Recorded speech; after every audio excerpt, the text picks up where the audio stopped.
here at Footprint Center with reaction to the Mat Ishbia introductory press conference, the new owner of the Phoenix Suns. I'm Vince Marotta. You know Dan Bickley. You know Kellan Olson.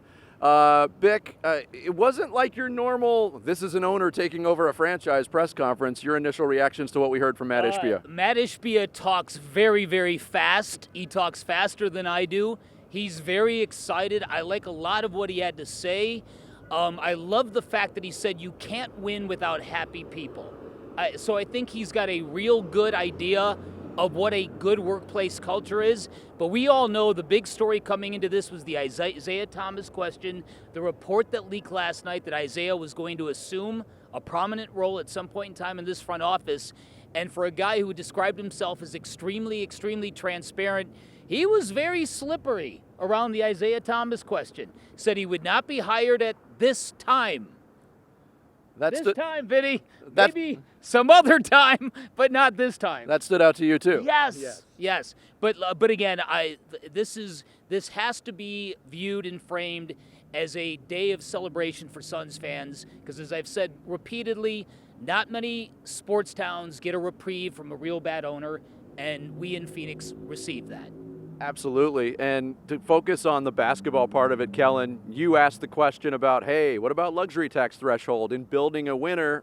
A little bit of slipperiness there as well, but he talks about, money follows success, and the Suns are successful right now, so you could ostensibly make the connection. He might go there.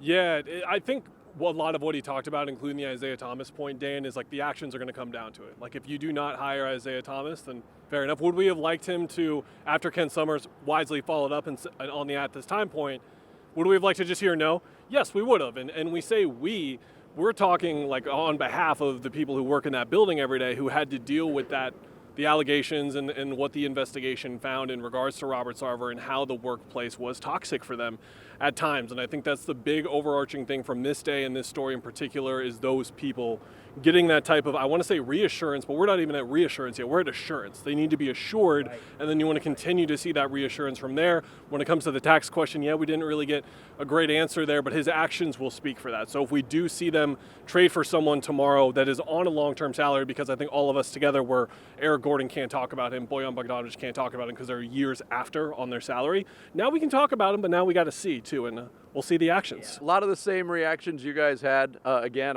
this was unlike any press conference I've ever attended.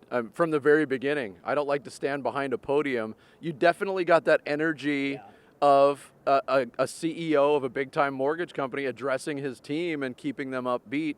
And I agree with you, Kellan. That is something that, we in the media, we can focus on. But for the people that work in this building, you could almost feel it, like that sense of relief. We talked to a couple of longtime employees who said, I can breathe a little bit now. And that change, day one, it's got to be exciting for them, and that bleeds over to the fan base as well. You can sense the energy kind of changing already. I think even back in September, all of us were like, wow, DeAndre Ayton seems like he's in a horrible mood. What's going on here? And then just like everyone in the room just sensing the doom and gloom.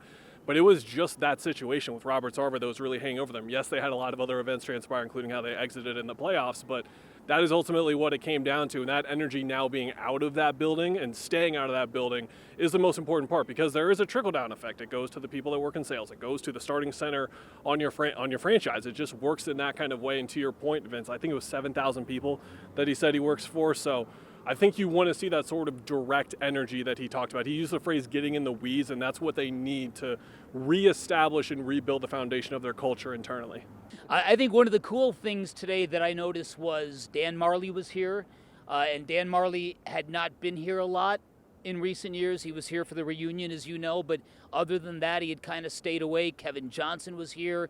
So you saw a lot of the Suns family, and I think one of the things that struck me about last night, and if there was a reversal of course with Isaiah Thomas or whatever that happened to be, I think Mat Ishbia found out really quickly via social media how passionate this fan base is, how engaged they are at the moment, how traumatized they've been by the last, better part of the last 15 years or so, and just how on edge they are to see this thing through and get this championship that seems so close to us just 19 months ago. Yeah.